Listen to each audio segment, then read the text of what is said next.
He MySpaced me. Ouch. MySpace is a new booty call. Oh.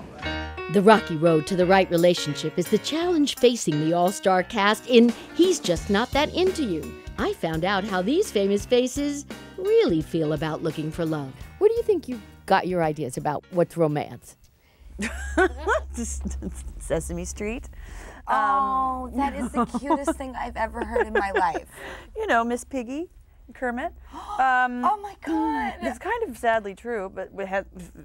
And he was good to her. Yeah. He was so He nice loved to her. her. He really loved her That was a lot. good relationship. Yeah. That's the model. It's true. Kermit and Piggy. My mom and dad were a different road. My parents were divorced when I was 13, so I didn't really have an idea of like what a romantic marriage was or a romantic relationship. So I think it kind of just came from my, you know, idea of like what you do when you care about somebody. I had to like learn on my own along the way, and luckily I had some phenomenal people who gave me very good advice, and I have only, as of really recently, seen what they've been seeing all along. I had the revelation, and I'm so proud. And Oh, I'm just proud of wonderful. you too. Thank you.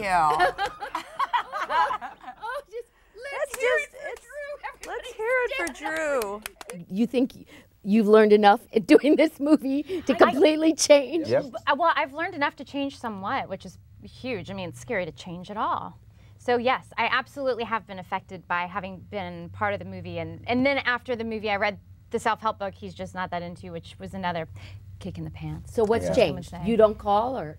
No, it's just I think I'm less tolerant, and I don't mean in an impatient way. Like if I'm not hearing from someone, it's time to move on. And But that's why you should know as much about the person, I think, early on. I think that's going to help in the long run if it ends up lasting. But you don't want to. You want to know certain things, like which takes like I phone. wax my entire body, or you know, I have a teeth fetish. You know, you want to know certain weird things. And how early on in the relationship do I have to reveal this, or do you just stick around and find out? I think within the first week you should disclose any sort of sexually transmitted diseases, any kind of weird women's clothing hang-ups, anything that may send the person running. I had this guy leave me a voicemail at work, so I called him at home. And then he emailed me to my BlackBerry, and so I texted to his cell. And now you just have to go around checking all these different portals just to get rejected by 7 different technologies.